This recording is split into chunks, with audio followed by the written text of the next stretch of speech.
Jade is a bubbly lady who has achieved a tropical garden. But hold on, it's not outdoors, it's indoors. She has been featured on the infamous Alan Titchmarsh garden show, won gold at the prestigious Chelsea Flower Show, had the BBC Gardener's World cover her work, and recently published her very own gardening book, to name but a few achievements. Jade invited us along to discover this indoor oasis and to share her knowledge on successful indoor gardening planting.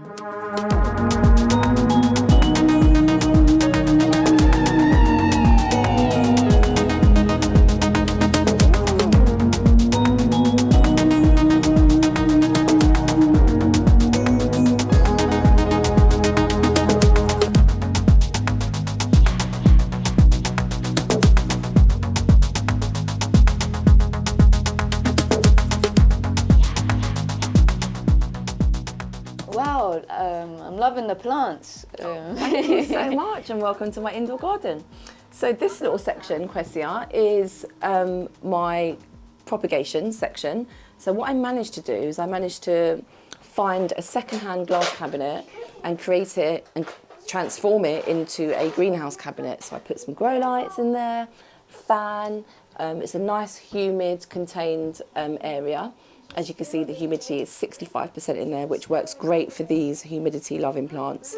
So up here, I've managed to upgrade some of my propagations, i.e. this one, from outside the cabinet, from inside the cabinet to outside the cabinet. So this one's flourishing really well. It started off inside the cabinet, and now I've placed it up here, and I'm hoping it's going to trail down. And this plant here also, the Tradescantia pallida, was actually one of my propagations inside. But it's done so well, I've brought it outside, and guess what? Look, Quessia. Wow. I've got a little flower that's about to come, which is great. So yeah, I've just tried to make as much use out of the space here and get as much plants as I can here, especially with the natural light coming from the window. They seem to do really great in this area. What got me interested in plants in the first place is a couple of elements. So the first element was growing up. Whenever my parents or my relatives would ask me what do I want for my birthday, I'd always be like, buy me a David Attenborough tape. Back then it was tapes. So anything to do with animals and plants and nature, I used to just watch them on repeat. So I still love David Attenborough. That's what I grew up on. But then also coming from a flat, I grew up in a flat. We didn't have the luxury of a garden or a balcony or anything like that. So when I used to spend time with my nanny Claudette, she had a balcony. She lived in an estate with a balcony, and she'd always give me like little tools to help with the soil and start doing things. And I was doing that from like the age of 5, 6 years old. So that's really where my passion for plants came from, on my nan's balcony. It's really come together because I really do like plant shopping, but also plant shopping for plant rescues. So those plants in the plant shop that are just dying in the background, I'm like, excuse me, can I have that one? And I'll pop it straight in here, and it's so rewarding to see them flourish. This plant here is actually a plant rescue, and it's doing really, really well. So yeah. Thank you. That sounds really good as well. Plant rescue. I like the sound of that. You know, people often, it's an animal kind of rescue I've heard, but plant rescues, you know, like people often aren't like taking in how important plants are, you know, especially indoor plants. You know, we always talk about what's outside to see, but indoor plants and taking care of them, there's probably a whole you know, world around it that I'm not certainly aware of 100%, that I'm so excited to get more into with you. Thank you. How did it then, from that kind of initial sparking and that interest, grow into what it is now? And in fact, you have a book out as well, right? Yeah, I do. My book's called The Indoor Garden. And back to your question with regards to how it managed to basically transcend from 3 to what it is, like I've got nearly 70 houseplants. Wow. I wanted to create a space having all the plants, but without it feeling too intimidating. Mm-hmm. So that's something I actually go into in my book. So it's how you can create an indoor garden with such a small space, because obviously living in London and living in cities, mm-hmm. not everyone has the luxury of a balcony or a garden. So I'm living in an indoor garden, and I want to show people through my book, doesn't matter if you don't have a garden or a balcony or a roof terrace, you can create your own indoor garden no matter how small your space is. Mm-hmm. You know, just put in a ladder shelf in your living room, and decking that with 12 plants, you've already got pretty much a living wall, and you can get so much, you know, back from that. You know, creates a nice calming environment and something to nurture and grow as well.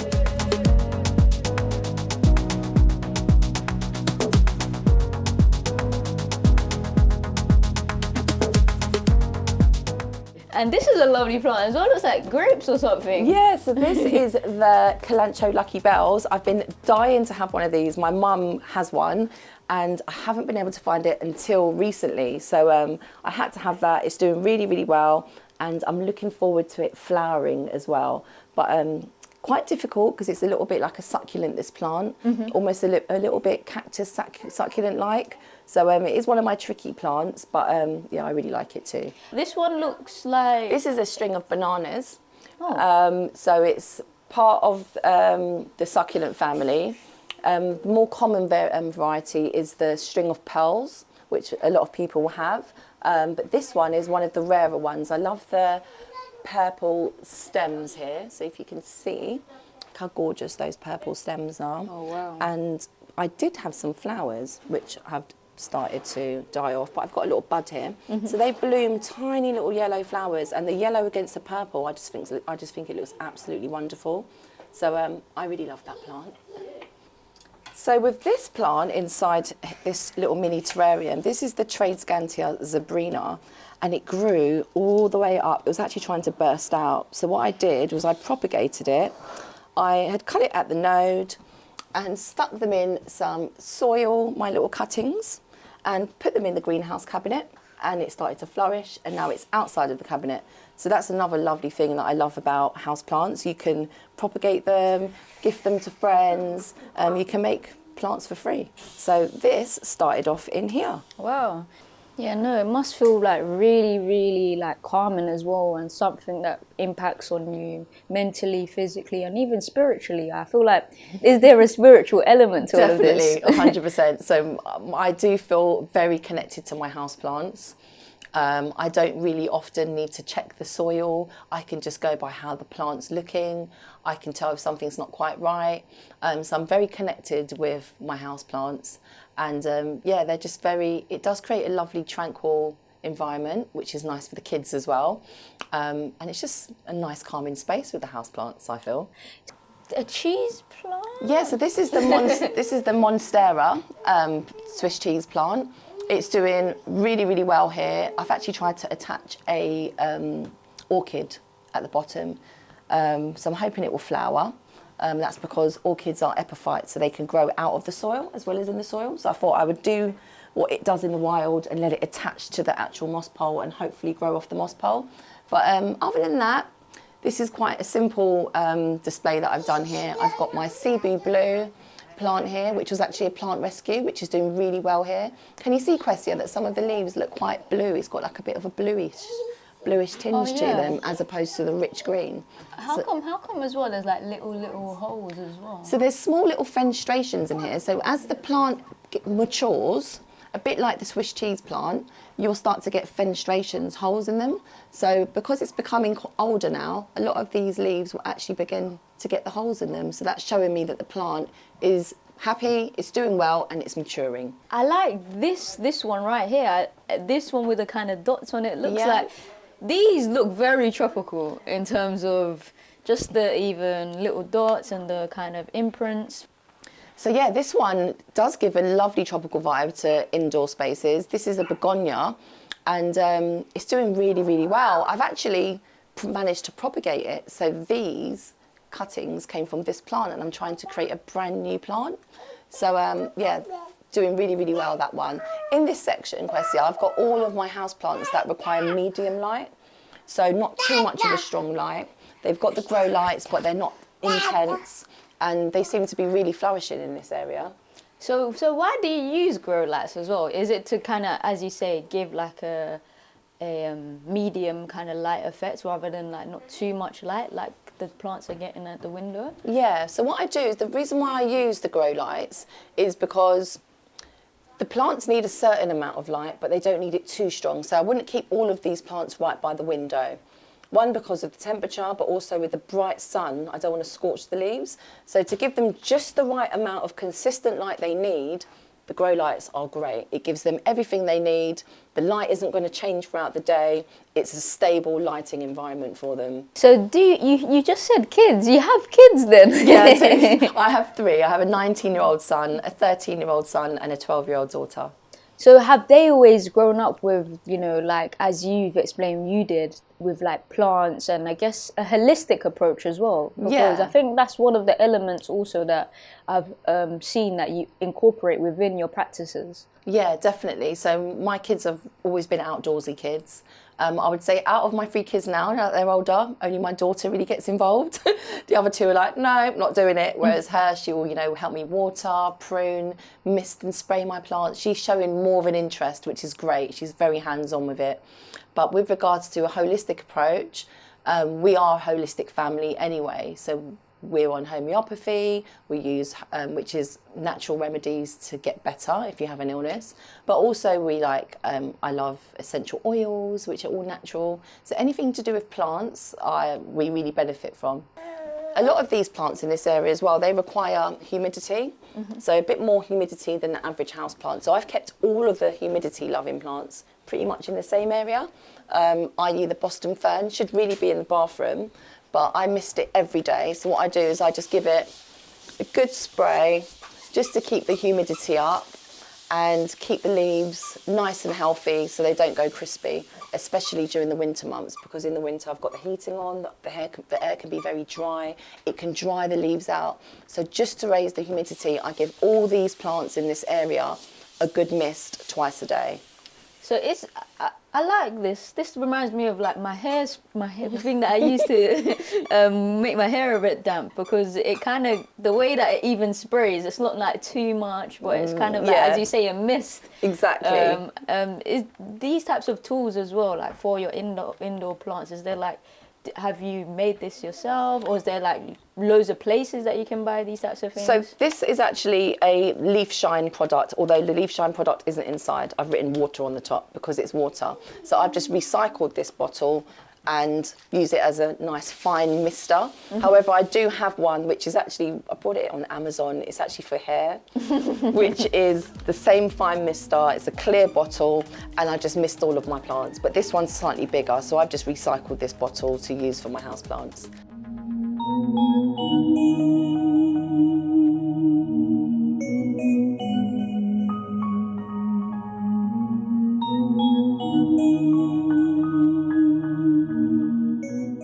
Loads of people are definitely inspired by some of your work and what you've done in terms of your own journey. What kind of approach do you kind of go with in terms of, incorporating others into, the field, or into, having this love and passion for indoor plants and getting to the stage where you're at in terms of now having this beautiful indoor garden? I would say the approach I would take is definitely do your research, keep an eye on your plants. They will let you know if something's not right. But also a good tip is if you can, go to places like Kew Gardens, certain garden centres. There's really quite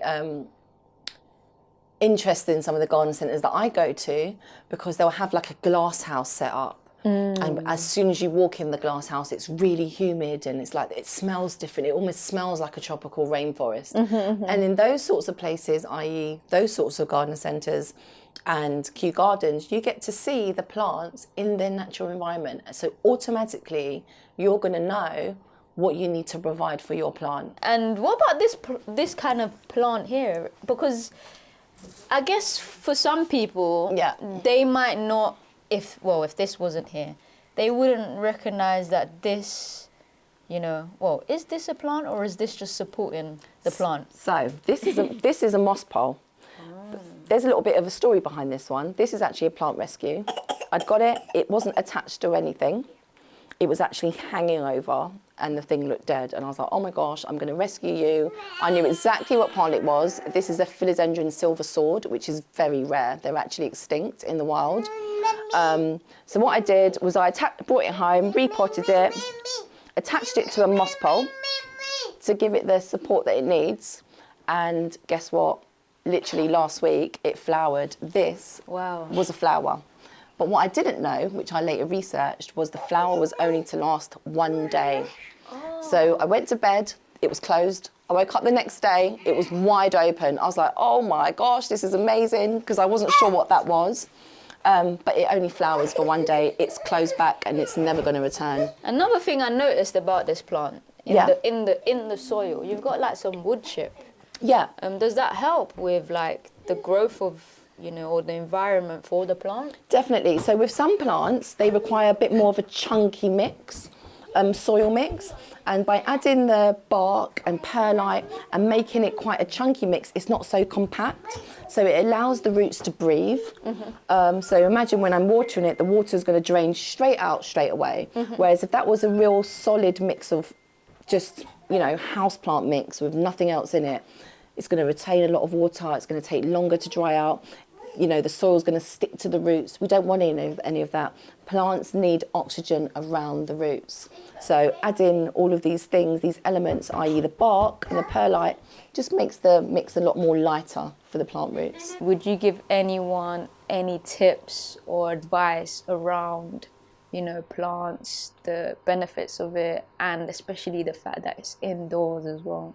I actually cover my top tips in my book, The Indoor Garden. But to give you a few tips now, I would say definitely start off with, if you haven't got houseplants, start off with 2 or 3 first. See how you get on with those and build your collection from there. And I would definitely say explore different ways to display your plants. If you only have a small apartment, you can think about maybe just having a shelf with 3 plants on that shelf, or having a ladder shelf and putting 12 plants on that shelf when you build up your collection. Because like I said, before you know it, you'll have a living wall and a lovely plant feature with only 12 plants. So definitely start small and build yourself up, and start to maybe think about plants that flower. So that means you're getting a bit of a reward as well. It's always nice to see a little flower on your house plant. So that's probably my top tips. Is there any specific ones that you could say would be like that base layer of, plants to start with? So definitely I would say start with easy indoor plants. So that would be a philodendron or a pothos, or succulents can be quite easy. They don't really need watering often. Cactuses, I don't have one cactus in here. I don't particularly like them. To me, they're dust collectors. They don't grow. They don't do anything. So, but it's each to your own. You're going to choose what you feel gravitated to. Do your research on that plant, and your plant will grow, and you'll be very rewarding. Thank you so much for speaking to me. You're welcome. And I love this place.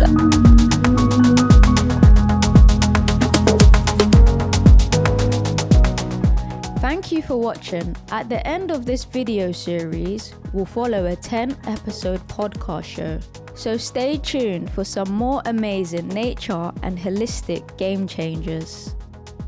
Like, share, comment, and hit the bell for the latest notifications.